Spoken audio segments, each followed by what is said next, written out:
Vous disiez donc que vous étiez dans la charpente Oui. de cette baraque Oui. et on vient faire une vérification. Ils ont fait une vérification. Alors comment ça s'est passé? Ils ont fouillé avec des lampes de poche. Nous étions tapis derrière les charpentes. Ils ne nous ont pas vus. Alors, ils sont donc ressortis. Le bloc est resté vide. Nous sommes restés tapis toute la nuit sans bouger dans cette charpente. Parce qu'il ne fallait pas qu'on sorte dehors, bien entendu. Hein. Ils étaient en train d'évacuer presque tout le camp. Hein. Et nous entendions toujours le canon. Nous entendions toujours le canon qui arrivait, les coups de canon. Hein. Nous savions que les Alliés n'étaient pas loin. Et nous avions une grosse peur également. C'est que lorsqu'ils sont partis, qu'ils ne nous ont pas vus, nous avions une grosse peur, c'est qu'ils incendient ces baraquements. Comme c'était des baraques qui auraient pu cramer très facilement, brûler très facilement, nous avions une grosse peur, c'était ça. Enfin, ça ne s'est pas vérifié, ils n'ont pas incendié les baraquements. Et le lendemain, vers 7h, 8h du matin, nous avons entendu du bruit, le camp s'est rempli à nouveau avec d'autres déportés. Des déportés qui sont rentrés dans ce camp, dans cette baraque, hein, dans ce baraquement. Hein. Nous nous sommes donc mélangés à eux parce que c'était une véritable pagaille à cette époque-là. C'était un véritable affolement, il n'y avait plus d'appel, il n'y avait plus rien. Les SS eux-mêmes ne savaient plus où ils en étaient, ils ne savaient pas ce qu'ils devaient faire. Hein. Nous nous sommes mélangés avec ces déportés et donc nous avons attendu avec eux. Parce qu'on ne pouvait pas rester éternellement là-haut. Et est arrivé le 11 avril au matin, alors là, le camp s'est libéré lui-même. Je ne savais absolument pas qu'il y avait un mouvement d'organisation de résistance dans l'intérieur du camp de Buchenwald. D'un seul coup, nous avons vu des armes sortir de partout, des déportés s'armer, arrêter les SS, les prendre en joue, les faire prisonniers. Et sont arrivés les Américains après. Lorsque les Américains sont arrivés, le camp était déjà libéré, par lui-même. Je pense que vous avez déjà dû entendre parler, dans d'autres circonstances, de la libération du camp de Buchenwald. Non, mais racontez-nous. Non, mais il y a beaucoup d'archives à ce sujet déjà. Hein. Alors, j'ose pas vous dire, je ne vous dis pas la joie qu'on a ressentie quand nous avons vu les premiers Américains. Ils étaient là, ils arrivaient. Il y en a qui sont morts en les voyant arriver. Hein. Ils nous voyaient, ils pleuraient comme des gosses, ils ne savaient pas quoi faire, ils nous donnaient du chocolat, ils nous donnaient tout. Ils pleuraient, c'était épouvantable. Quoi. Les soldats qui étaient à l'intérieur du camp, de voir cette aberration, cette misère humaine, les tas de cadavres, et tout, hein, ils étaient horrifiés. Alors voilà, le camp, donc est arrivé à la libération du camp de Buchenwald et j'ai eu la chance d'être rapatrié assez rapidement. Je suis même arrivé le 28 avril 1945 à Paris. Au centre de Lutetia à l'hôtel Lutetia. C'est là où je suis arrivé. À l'hôtel Lutetia, oui. Il faut refaire sa vie. Il faut refaire sa vie. C'est-à-dire que alors, là... Qu'avez-vous fait à ce moment-là, une fois que vous avez été en France? Là j'étais, comme on dirait... soigné, j'étais complètement hors du circuit. Je ne savais même plus où j'étais. La réaction, l'affaiblissement, je pesais 37 kilos. J'étais complètement... je ne pouvais même plus avaler la moindre nourriture. Heureusement pour moi d'ailleurs. Hein. J'avais l'estomac tellement rétréci que je ne pouvais plus me nourrir. Et puis, je ne sais pas, trop de choses à la fois. Quoi, hein. Et donc, on m'a emmené dans un hôpital, je ne me rappelle plus du nom de l'hôpital, où on m'a soigné. On m'a soigné pendant une quinzaine de jours. On me nourrissait avec des ampoules de sérum glucose. Je pouvais rien avaler, hein, de toute façon. On me nourrissait comme ça. Et ensuite, je suis allé en convalescence dans une maison de convalescence à Jouy en Josas. Hein. Et là, je savais pertinemment que je ne retrouverais aucun membre de ma famille. Je le savais. Je savais que je n'avais aucune chance de revoir qui que ce soit, à l'exception de mon frère, que je pensais avoir une chance de revoir, puisque je savais qu'il était prisonnier de guerre, qu'il était dans les stalags, et que j'espérais pouvoir revoir. Hein. Parce que mon frère, Dieu merci, on n'a jamais su qu'il était israélite. Parce que vous savez que dans les prisonniers de guerre, il y a beaucoup de prisonniers qui étaient israélites qui ont été emmenés dans les camps également, dans les camps de concentration. Et ils n'ont jamais su. Mais enfin, à cette époque, je ne pensais ne jamais revoir qui que ce soit de ma famille. J'ai donc repris contact avec Madame Gaborio. Je lui ai écrit. Quand elle a su que j'étais libéré, elle était folle de joie. Et elle m'a dit, Albert, dès que tu peux, tu viens à la maison, ne t'occupe pas, c'est moi qui te soignerai, tu viendras, on te soignera, tu reviens chez moi, il n'y a aucun problème. Alors j'ai repris contact avec elle. Elle, de son côté, elle a repris contact avec le COSOR, dont le révérend Père Fleury était devenu président, hein, qui s'occupait de tous les... Le COSOR, c'est une organisation de la résistance, et c'est ce COSOR qui m'a pris en charge. C'est ce COSOR qui m'a pris en charge, qui m'a placé chez Madame Gaborio, par le fait que c'est elle qui m'a dit tu reviens à la maison, et c'est le COSOR qui m'a pris en charge jusqu'à ce que je puisse retravailler, faire ma vie moi-même, pouvoir travailler. Parce que matériellement, je ne pouvais rien faire, j'étais trop faible. Je me souviens qu'on me donnait à l'époque, il y avait encore des bons de nourriture. Des cartes d'alimentation. Des cartes d'alimentation. Et on me donnait, j'avais double ration, j'avais un tas de choses. Et donc j'ai été soigné chez cette Madame Gaborio par un docteur d'ailleurs qui s'appelait un docteur Loudunet, qui est mort maintenant, qui s'appelait le docteur de la Roche. Et donc j'ai vécu là-bas. Et ensuite, comme j'ai été en force de travailler, donc j'ai vécu au milieu de ces 4 enfants. Elle me considérait comme de la famille. Ses enfants me considéraient presque comme le frangin, pratiquement. Et j'ai travaillé pendant 4 ans chez un menuisier ébéniste où j'ai appris mon métier par le fait, parce que j'avais, comme dit l'autre, j'avais commencé à apprendre le métier de menuisier, mais je ne connaissais pratiquement rien à l'époque. Hein. Donc j'ai travaillé pendant 4 ans chez Monsieur Cadéan à Loudun, dans une fabrique de meubles, où j'ai appris mon métier, une partie de mon métier bien sûr. Et au bout de 4 ans, d'ici là, durant ce laps de temps, j'ai revu mon frère. Hein, la liste des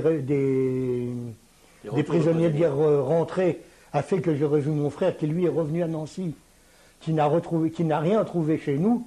Toute la maison était vide, il y avait même plus, tout avait été pillé, il ne restait absolument plus rien. Il ne restait absolument plus rien dans la maison. Mais enfin, il a réintégré l'appartement que nous habitions avant-guerre, au 83 rue Saint-Dizier, à Nancy. À l'heure actuelle, ça se trouve en face du marché aux fleurs, pour vous situer si vous connaissez Nancy. À l'époque, il habitait d'ailleurs, Pierre Tikozinski habitait dans cette maison également, toute la famille Tikozinski habitait, qui étaient des très bons amis, quoi. Hein. Et donc, j'ai repris contact avec mon frère, qui est venu me voir à Loudun. Quand il est rentré, nos retrouvailles ont été émouvantes au possible, bien sûr. Et lui, en 1949, je suis rentré à Nancy, quoi. J'ai quitté cette famille Gaborio et je suis rentré à Nancy. Et j'ai vécu avec mon frère pendant un certain temps, avant de comprendre chacun de nous, bien entendu. Quand on est adulte, on aime son indépendance, bien entendu. Et chacun de nous a fait sa vie. Enfin, a fait sa vie, c'est une façon de parler, parce que ni lui ni moi, nous nous sommes mariés. Hein, nous sommes restés célibataires, tous les deux. Enfin, ça, c'est les aléas de la vie. Hein, c'est la vie qui a voulu comme ça, quoi. Hein, j'ai fréquenté des jeunes femmes, bien sûr. J'ai failli me marier, ça ne s'est pas fait. Puis enfin, je suis toujours célibataire, et mon frère est toujours resté célibataire également. Et puis bon, malgré tout, pour moi, je vous dis, je maintiens des contacts très proches avec la famille Gaborio, avec cette femme, à qui je dois tellement de choses. Hein. Madame Gaborio Madame Gaborio est toujours vivante. Elle est toujours en vie. Elle va avoir 84 ans. Tous les ans, je vais la voir régulièrement. Le jour de la fête des mères, je lui envoie un grand bouquet de fleurs. Je lui envoie un grand bouquet de fleurs un jour, également tous les anniversaires. Nous fêtons souvent des Noël, Nouvel An ensemble. C'est votre seconde famille? C'est ma seconde famille, bien sûr. Je suis devenu le parrain d'une de ses petites filles. Son fils, le Benjamin de ses filles, Jam, qui s'est marié, a eu une fille qui s'appelle Sandrine, dont je suis devenu le parrain, qui va avoir 29 ans demain. Nous sommes aujourd'hui le 13 mars. Elle va avoir 29 ans le 14 mars. J'ai fêté cet événement ce week-end d'ailleurs. Je reviens de chez eux. Hein. Nous avons fêté avec un petit peu d'avance ces 29 ans. Maintenant, vous êtes en retraite? Je suis en retraite, oui. À Nancy, vous avez travaillé chez qui en tant que menuisier? Si vous avez continué comme métier? Oui, j'ai continué ma carrière de menuisier ébéniste pratiquement tout le temps, à l'exception d'un petit laps de temps où j'ai pris une boutique sur le marché, hein, où mon frère à l'époque avait également une petite boutique sur le marché, parce que quand je suis rentré, j'ai travaillé à Tomblaine dans une fabrique de meubles qui s'appelait la Malora, mais où je faisais un travail qui ne me convenait guère. Hein, j'étais toujours sur une machine-outil, une ponceuse, c'est pas ça qui pouvait me permettre d'apprendre mon métier, donc je ne tenais pas trop à y rester. Et en attendant de retrouver un autre travail, j'ai tenu une petite boutique sur le marché pendant quelques mois, mais comme ça ne marchait pas trop bien, j'ai retrouvé ensuite du travail. J'ai travaillé ensuite dans une fabrique, dans une maison, la maison Ulrich, qui fabriquait des meubles d'art, et c'est là où réellement j'ai bien appris mon métier. Hein, meubles d'art Ulrich, qui n'existe plus maintenant. La maison existe toujours. Elle a été reprise par des petits-enfants et petits-enfants, mais ils ont été obligés de cesser ce métier de meuble d'art. Maintenant, pour des meubles d'art, ça ne rapporte pas. Il faut faire autre chose. Ils se sont recyclés dans la fabrication, dans la pose de tapis, bulgum, moquettes, etc. quoi, hein. Et ensuite, j'ai travaillé chez Deleuze, également. Peut-être que vous connaissez cette maison. C'était des Israélites qui tenaient cette maison, une fabrique de meubles, une maison de meubles, quoi, disons. Et ensuite, j'ai travaillé chez Guyot, à Laxou, où je suis resté une douzaine d'années. Ensuite, j'ai travaillé dans une maison à Séchant, l'entreprise Teux, où j'ai fait du meuble massif. Je suis resté 13 ans.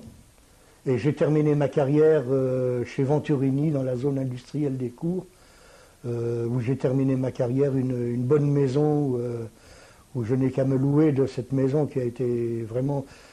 où j'ai terminé ma carrière chez eux, quoi. J'ai pu prendre ma retraite à l'âge de 55 ans, bénéficier de 5 ans en tant qu'ancien déporté, donc j'ai fait valoir mes droits à la retraite à 55 ans. Donc je vais avoir 69 ans, je suis donc en retraite depuis l'âge de 55 ans. Je vis ma petite retraite tranquillement. Vous avez des loisirs? Qu'est-ce que vous faites? Je suis dans une académie de billard, je joue aux échecs, mais enfin je ne fais pas partie d'un cercle d'échecs. Dans le temps, j'ai fait partie du cercle d'échecs nancéen, mais enfin on ne peut pas tout faire. Le plus, c'est surtout l'académie de billard. Je fais de l'arbitrage de jeux de billard. Je ne joue plus moi-même en compétition, j'ai joué, parce que mes nerfs ne me permettent pas de le faire. Pour jouer vraiment au billard, il faut des nerfs trop solides. Et mes nerfs ont été tellement mis à rude épreuve que ça ne m'est pas possible, quoi. Je connais bien le jeu de billard, j'ai une bonne technique, mais je ne peux pas l'assumer sur un tapis vert, comme on dit. Alors. Donc je me consacre beaucoup au club. J'ai été pendant plus de 20 ans, presque 25 ans, dans le comité. Je ne suis plus au comité parce qu'il faut laisser la place aux jeunes, comme on dit.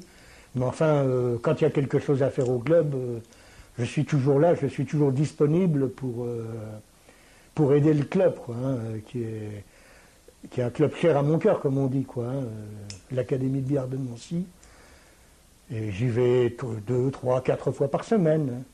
Là, j'y vais encore à la fin de cette semaine pour arbitrer le jeu de 3 bandes des compétitions.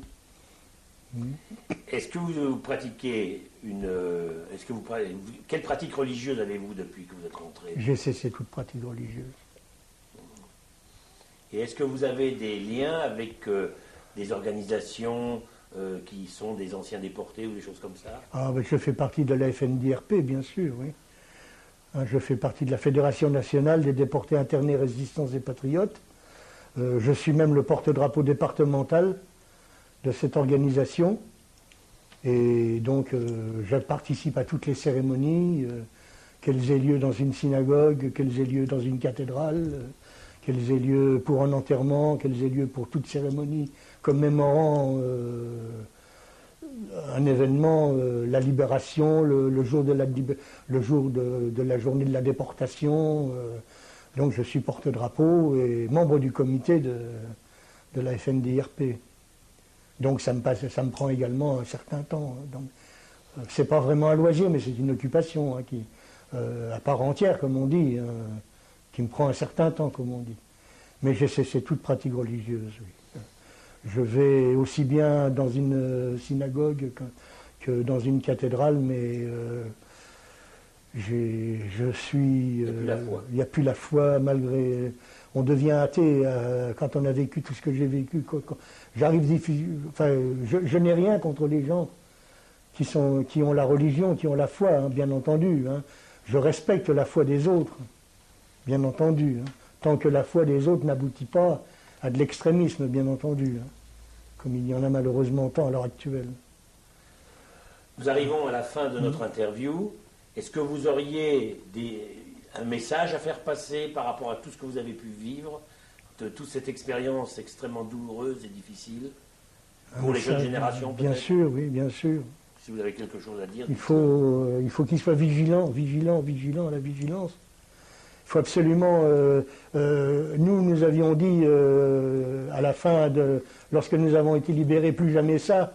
Et malheureusement, ça existe encore. Nous nous apercevons que dans tous les coins du monde, les grandes nations ne sont pas capables de faire le nécessaire pour qu'il n'y ait plus de Shoah, de massacres. Il y en a partout, dans tous les coins du monde, on voit ce qui se passe. Et à notre époque, on pouvait dire, tiens, on ne savait pas ce qui se passait. On était ignorants. Effectivement, beaucoup de gens ne savaient pas ce qui se passait. Mais maintenant, c'est presque filmé en direct. C'est presque fait devant les caméras et les grandes nations sont impuissantes pour empêcher cette chose. C'est atroce. Alors je demande, bien sûr, je dis aux jeunes générations, pas de racisme, pas de... Tout le monde, l'égalité des droits pour tous. Il faut que tout le monde, qu'il soit de quelque nationalité, de quelque religion ou quoi qu'il soit, ait les mêmes droits, les mêmes besoins, les mêmes devoirs également, bien sûr. Bien sûr, ça c'est le seul message que je puisse faire passer. En espérant qu'un jour, il y aura enfin la paix dans le monde,